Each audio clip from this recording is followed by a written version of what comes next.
I don't know why he would say that. Go ahead and get He said he f***ed you. I don't know why he would As say a that. subordinate. Okay, let's go.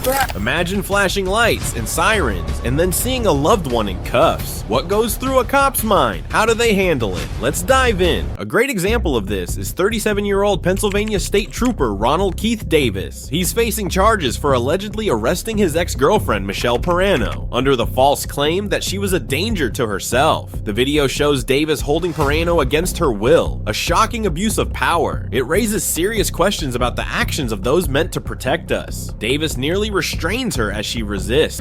I don't need help. I need to get away from you. No. No. This isn't normal.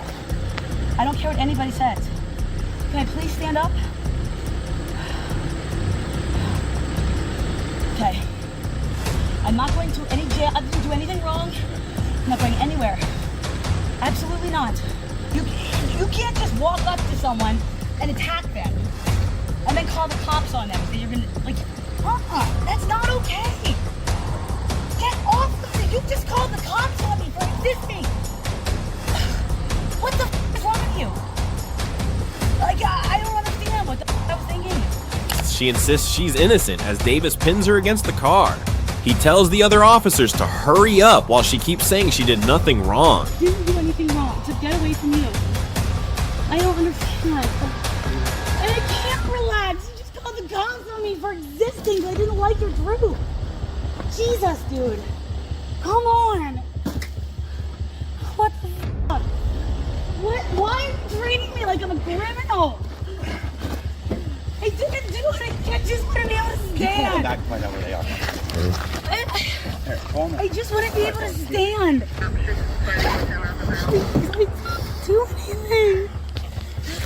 didn't do anything. I didn't do anything wrong. Down. I didn't do anything wrong. I didn't do anything wrong.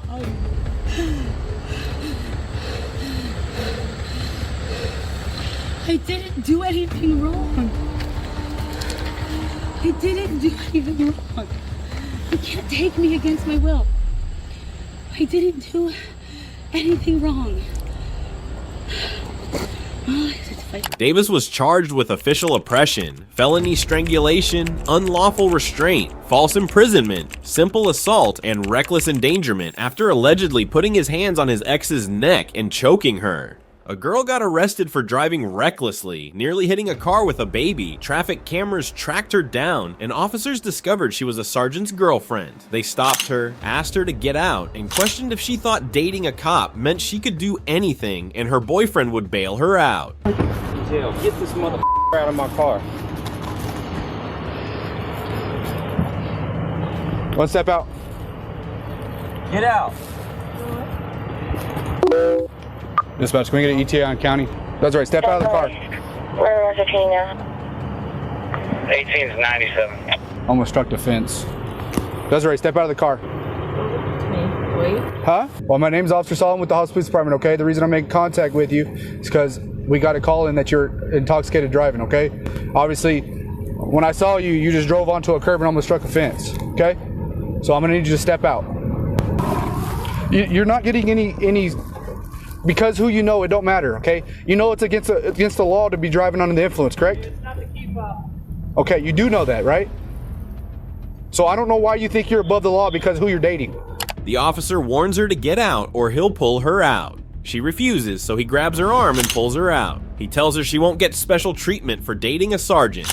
After cuffing her, he hands the case to the sheriff's office to avoid a conflict of interest. You're gonna get out of the car, I'm gonna have to pull you out.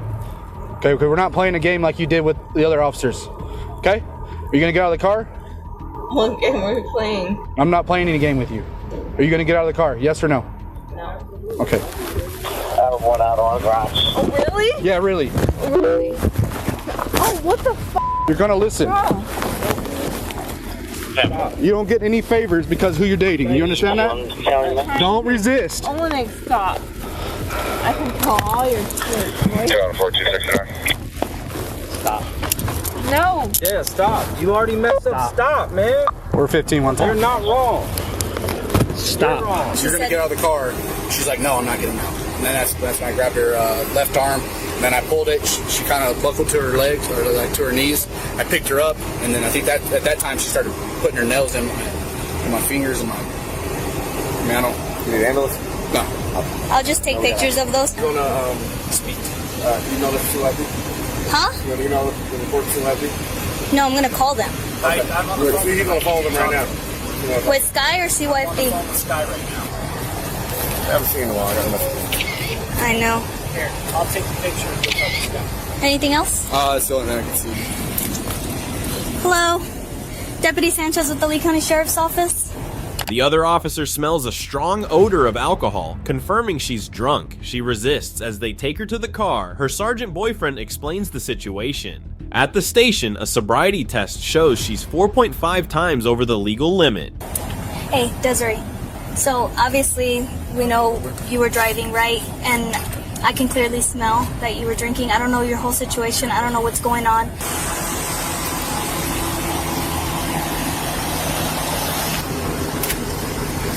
Moderate told me he subordinate. Ready? You. Hey, no. Yeah, Maude get in told me. I What? don't know why he would say that. Go ahead and He get up. said he you. I don't know why he would As say a that. subordinate. Okay, let's go. Go ahead and get up. No. Get on. Don't do Hey, Go that. ahead and get up. get on. No. Ahmad Go said ahead he and you get up. as Go your ahead and subordinate. get up. He Get on told me. right now. Go ahead and get up. No, Jasmine. He told me he you. Get up. Get up. Get up or you're gonna go. Get up. You're gonna catch more charges. Get up. No, I don't give Get a up. Get up. You know what? Get on. Get in there. Watch your step. Just watch your step. Get in there. I'm asking you to get in there, please. All right. All right? Watch your step. Helps Get up. me as my Okay. case against y'all. Ready? He told me he Hey, get up. Jasmine. Hey, get up. No, he told me. Get up. Get in there. He told Get on. I will. You will not. Get in there. That's enough. Stop. That's enough. Now knock it off. I'm not gonna tell you again. You're gonna knock it off. You're not gonna come out here and kick one of my deputies. Thank you. Are you gonna stop? Are you going to Thank you stop? for the evidence. Are you going to now stop? Get up. No, thank you. Sit up. Thank you. Sit up. Sit up. No, thank you for the evidence. No, don't you. Get up. Get up. Is your name Doug Evans? Huh? She kicked.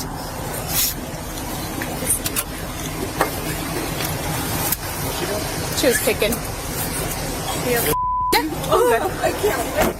I was already at home. I'm tracking her, and I'm like, where are you at? She said she was on. I was like, well, you need to get over there and get your son. So she wasn't responding. I'm like, this is kind of weird. Like, she was on the phone, but she wasn't saying anything. And so I asked her, have you been drinking?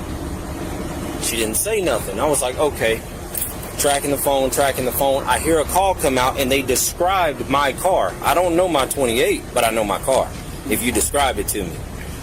I'm driving down this way. I see Solomon parked down there, and I'm like, why ain't he doing nothing?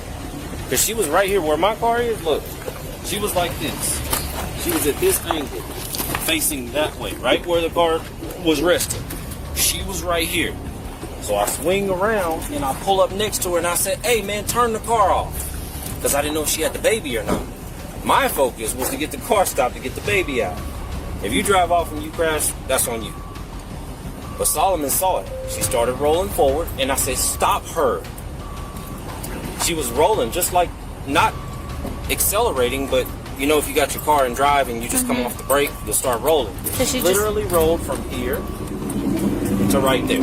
I ran up, I snatched the door open, I put the car in park, I turned it off. I didn't see the key fob, but I have my spare. I keep my spare in my unit. Watch your back, bro. I put it in park, I turned the car off. I didn't say a word to her. I ran around the other side because I could see baby's feet.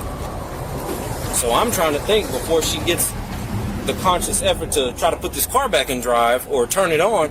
I run around, I grab the baby. And then I ran right up to her mom and I was like, take the baby. Olenek rolls up, he was like, Sarge, we got it. I said, please deal with that. And I backed up.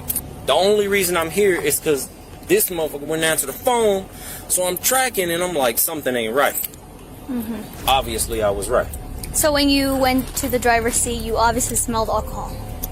coming from her. I'm a recovering alcoholic, so I have a hard time smelling. The only thing this nose is good for is beer and whiskey. I can smell those too. Well, how did she see you? Because you've dealt with She her just sat many there, times. just like this. She did not say a word to me. Okay. But I didn't really give a shit what she was saying. I was just trying to get the car in park, turn it off, and get to the baby. Bro, Yeah. this was too much. I'm just trying to get home to my baby. Oh, you don't understand what happened a while ago, but yes, it is too much. So I'll just wait till he gives me the numerics, and then I'll transport her and see where we go, see if she gets more charges or not. So I can't do both. I can't.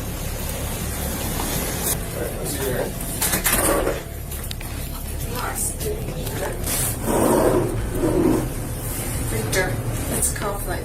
Well, she's not here, so it's not a conflict. Well, she opened the door since she was here. Just let me know, please. We can't do that. If I don't pass this time, You said you were going to take the test. Right now we're here. Now it's time to take the test, okay? I'm telling you, if I Desiree. fail, I will not have my Okay, kid. if the machine tones out, we're going to take it as a refusal, and we're just going to take you right over to the jail. A big blow. Breathe in real big. Keep going. Please, Victor. We still need this second test before we can figure everything out. So in a second, you're going to do the same thing you did already. Same thing.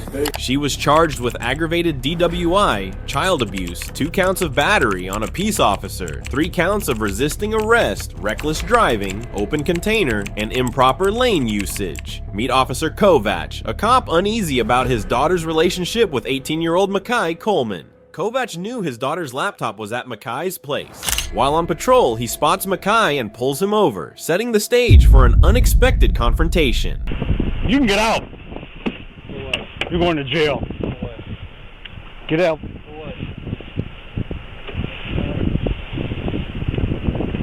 Have a seat in my car. We'll make shit up as we go. From the start, it's clear this isn't a typical police stop. The final words, "We'll make it up as we go," add an unprofessional and unsettling tone. Officer Kovac's actions go beyond regular duty. It's personal and emotional. His choice to start an unlawful traffic stop makes the situation serious. Even if there were valid reasons to stop Mackay, proper protocol requires backup. But driven by his connection, Kovac decides to handle it alone. Any guns, knives, weed on you? What's that? Obviously. Go ahead and get smart before I can do something to you, even more. When the passenger door opens, a friend of his daughter is inside, but his daughter is missing, adding a mysterious twist to the situation. 34 Ashland. I tell you get out of the car? Did I tell you get out of the car? On a road that's close to 12. Sales advising a white female in a blue Jeep, find them with a gun. She's in a Ford Focus. She also called in any front there, so she did show them in. She has a 1015 permit. Does your dad know my daughter's in your house? Conveniently, Kovac stopped the car near the friend's house. He decided to talk to the friend's mom, remembering his daughter's laptop was recently used there. Not here. Why is there a computer there? I just come home and making dinner. My kids went to Walmart. Why would your daughter be in my house? I don't know. You know, so if I check and you're lying to me, you're going to jail. You can check, and I'm not lying. If I'm not lying, I don't know why you're accusing me of that. I don't have to lie to her. Well, I was told she was here. So if I check, I know you. and that boy's been harboring her. Okay, I heard she was suicidal. All I right. don't know anything about what's going on with your daughter. I'm sorry about the circumstances. Okay. My own kids, so I could relate. Whether you're looking from a guy, So I can come in and check, right?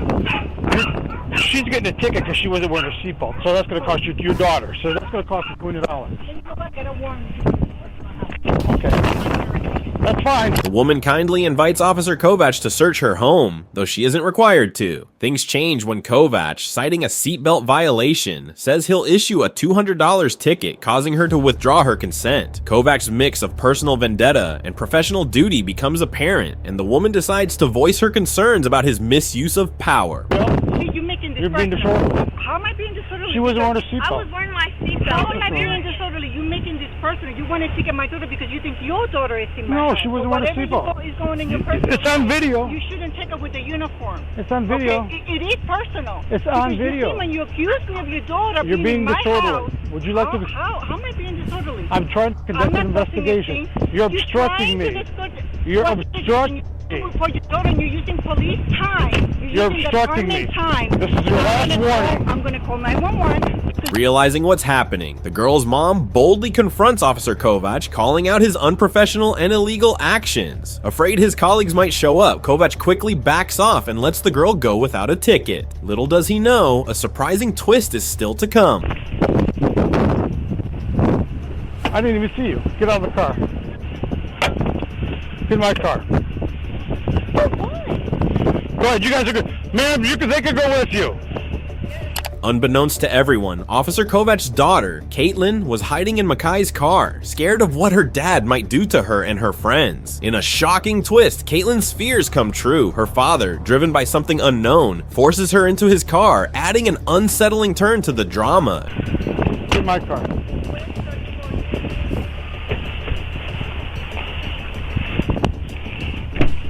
Goodbye. Goodbye. Goodbye. Get in my car. You can't. You can't take me. I am 18. Goodbye. Goodbye.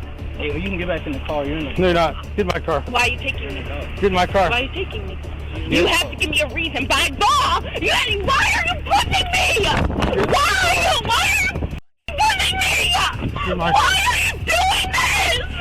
Turn on your camera, my guy. Turn it on. Get in my car. You can't arrest me for no reason. You can't. You can't. Caitlin! Knock it off! You don't want me. I know. Why you can't do this? You can't do this. You can't. You can't take me for no reason. Yeah, she did nothing. I'm an adult. Get in the car. Why are you putting her in the car? She was suicidal yesterday. I was not. You weren't even with me yesterday. Just like, well, Friday. Get in the car. Friday, I was not. Get in the car. I have video proof with me all day. Get in the car. You're not harboring her. She's an adult. She has no relation. She has no business what she's not. Get in the car. I'm not. I was going home to her mother, and you're ruining it. I can't. You gotta come down. We're already taking the court. That's fine. You're going to court already.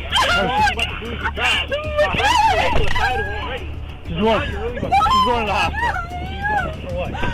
Don't get me. For what? Tell me why she's going to the hospital. Because you think, because what? She's going to the hospital because she said she was going to kill herself Friday. No, I didn't. Where is it? Text message, anything? I did not. In a troubling turn, Caitlin is caught in a situation bordering on kidnapping. Although she's committed no crime and is a legal adult, Officer Kovac forces her to go to the hospital for a psychological evaluation. Internal Affairs quickly ruled on Kovac's actions, deeming them illegal and irresponsible. He failed to respond to a domestic abuse case, leading to his termination from the police department for unprofessional conduct. In a twist straight out of a movie, a cop has to arrest his daughter for DUI, showing how the law can strain personal relationships. On December 28, 2022, a witness reported a hit and run involving a white car that hit a traffic light, leaving a bumper piece behind. 15 minutes later, the police found the vehicle at a gas station, discovering the driver was the officer's daughter. This moment underscored a harsh truth. Justice doesn't spare family ties. From Applebee's? Yeah, I had a drink.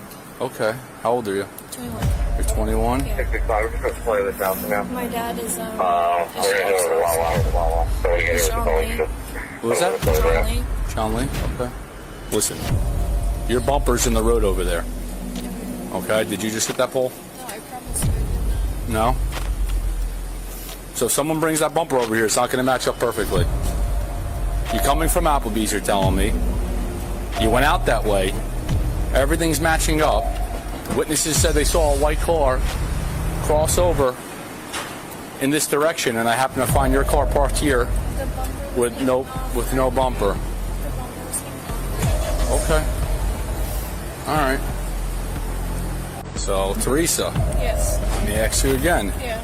You left Applebee's. Yeah, I left Applebee's. As 21-year-old Teresa faced the consequences of her actions, she quickly revealed that her dad was a local cop. Maybe she hoped he could save her from the mess she was in. But to the officers on the scene, it was clear that family ties couldn't fix this situation. A whole bunch of stories. You're at Pennsylvania. You can ask my dad. Please ask my dad. You just hit a telephone, a traffic light. And that's where this piece was. That's probably where that piece was. Yes, I probably hit that. You hit it. I hit it.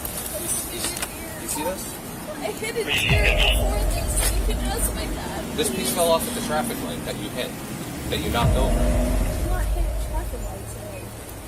So you mean to tell me that's just coincidence that this was I on? did not hit a traffic light today. So again, you mean to tell me that this is just a coincidence that this piece was found right next to a traffic light? Listen, are you just scared you're gonna get tickets or something? Yes. Is that all it is? Yes. So you want to just tell the truth? Yes, I'm telling you the So when after Applebee's, did you hit a traffic pole? I think I hit something. I remember hitting something. You can't miss it. It lights up. It's red, green, and yellow. I remember hitting something after Applebee's. But Okay. I'm saying, like, And then did you drive away because you're scared because you had maybe had one drink and you think you're drunk? Yeah. And you might get arrested, but you don't seem like you're drunk? Yes. Is that what's going on? While the story of everyone using marijuana isn't the only strange part, Teresa's tale raises more questions than answers. She claims the dangling bumper is from an accident in Pennsylvania, conveniently falling off when her identical car hit a traffic light 25 miles away. Despite this, Teresa holds onto a glimmer of hope, thinking she has a trick to get her out of this mess. I hit it. You see this? I hit it here before this. You can ask my dad. This piece fell off at the traffic light that you hit, that you knocked over. 670. Do you have another unit out with you? Call my dad. He's a sheriff's All right. Within minutes, Teresa drops her dad's name like a magic spell, hoping it will save her. But before he can step in, the determined cops, suspecting more to the story, start unraveling the mess she created. Bit by bit, they get the truth out of her. Okay. And then did you drive away because you're scared because you had maybe had one drink and you think you're drunk? Yeah. And you might get arrested, but you don't seem like you're drunk? Yes. Is that what's going on? So you drove away because you're scared? Yes. So you might get some tickets and maybe you might get arrested? Is that why? Yes. Okay, so now we're starting to tell the truth, right? I remember hitting something, but I remember from before this, I already hit something, and he was. So you're saying there was some damage, but obviously your bumper is over there, like this officer was saying. This was already damaged. Okay. This was already Okay. damaged. This fell off because of already damage. Okay, but it fell off on Lanes Mill where the pole is in the middle of the road. Just call my dad. He would tell you. Well, He's a sheriff's officer. here's the thing. Your dad, the sheriff's officer, wasn't driving your vehicle today. In a brief exchange, Teresa reveals 3 things. She hit something, she was more intoxicated than first thought, and she was texting while driving, all severe offenses. With the truth out, detectives turn to Teresa's father, John, but to their surprise, he's not there to help her. What's going on? Hey, John, how are you? So your daughter is a traffic Wawa, and I don't know if she's just nervous and scared. She's texting. I don't really know the deal. She's kind of friendly, and the story that she was telling us wasn't really making too much sense. And just give me a heads up. She said that she was at Applebee's. How bad's that light? What's up? How bad's that light? It's down? It's like in the middle of the road? It doesn't make sense because the way that We were able to move out of the road a little bit more. We're all nice.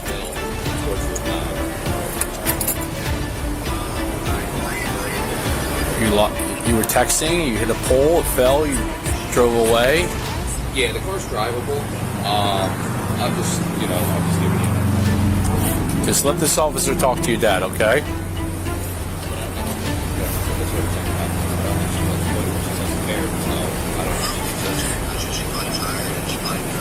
Yeah, I think she just did what was off.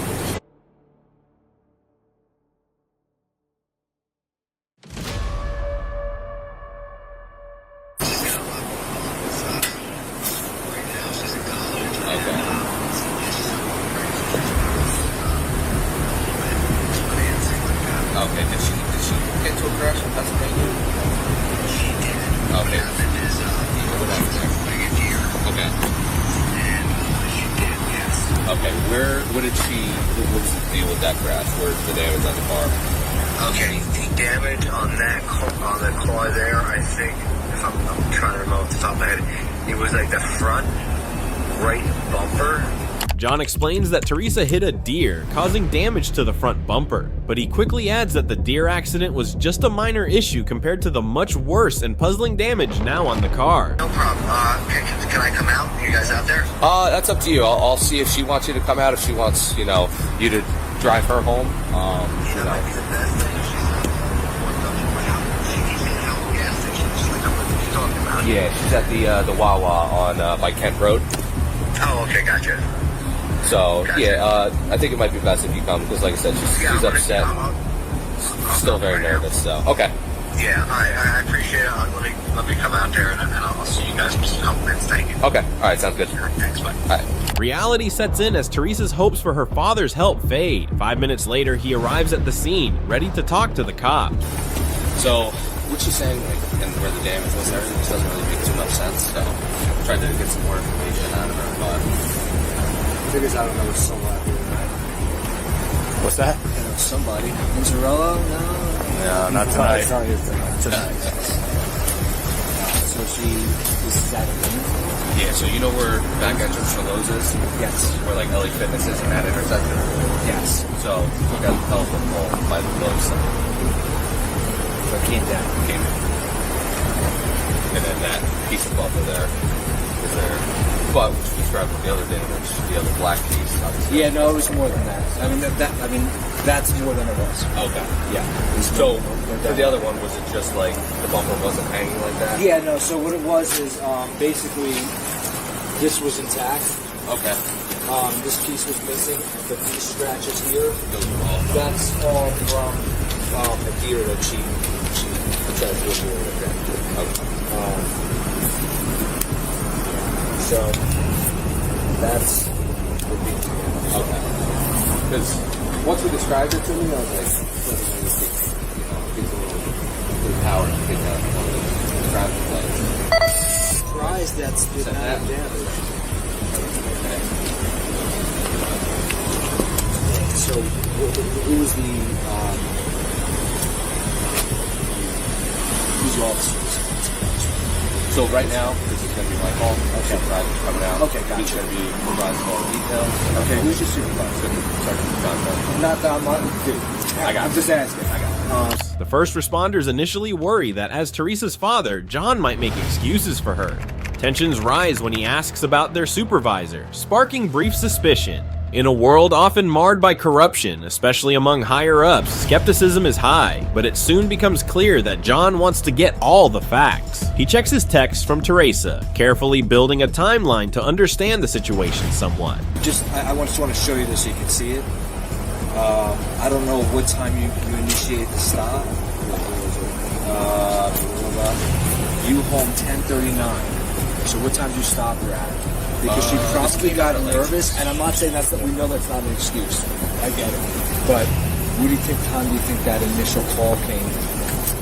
Because she probably hit it and was like, Dad, what the f*** do I do? Probably, I would say, somewhere between 10:45 and 11. That's about right. Hey, Sergeant. How are you? 10:50.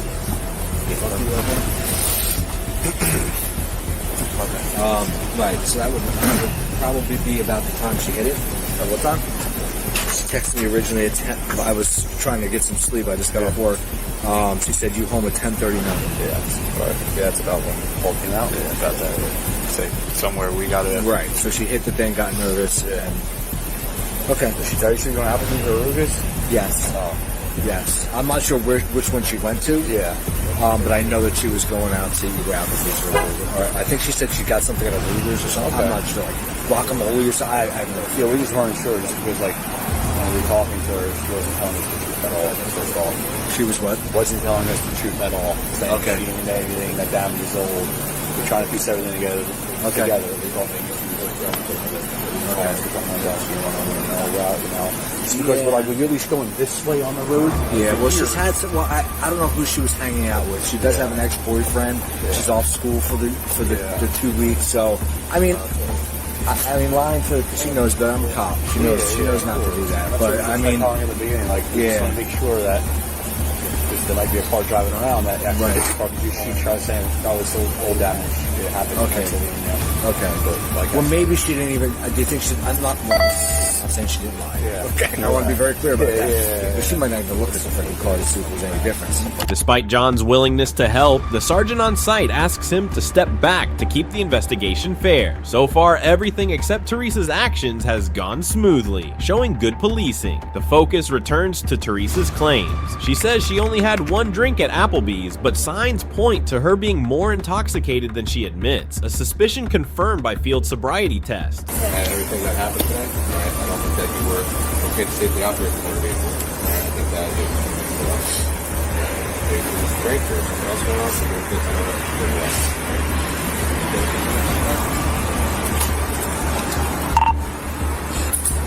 Base 1 female, 41, 17 for Johnson.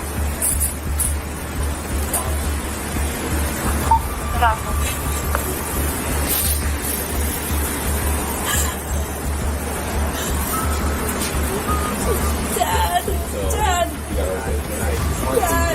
Hold on, we'll let you talk. Do you have anything to tell your pocket? No. Do you need anything from inside the car? Cell phone? No, my cell phone is in there. My car keys, I did test, right? So the word indicator said not okay to safely operate the motor vehicle. You took 2 minutes steps to start. You missed steps, you had to tell.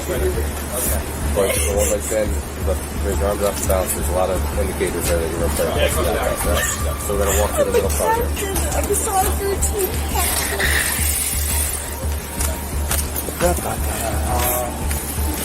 Where's my dad? Oh, your dad's right over here. I see him. Okay. Sure. So we have your cell phone. Do you need anything else from inside the car? Anything else in there? Dad.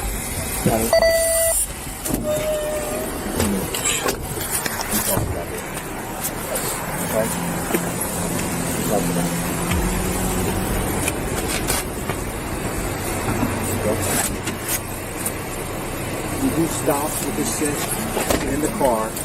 Right, you're arrested for DUI. Go ahead. Have a seat.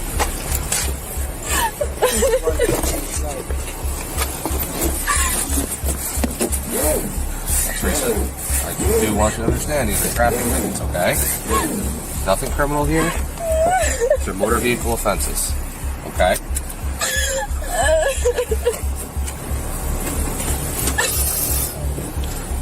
Teresa was forced into the back seat by her father and taken to the police station.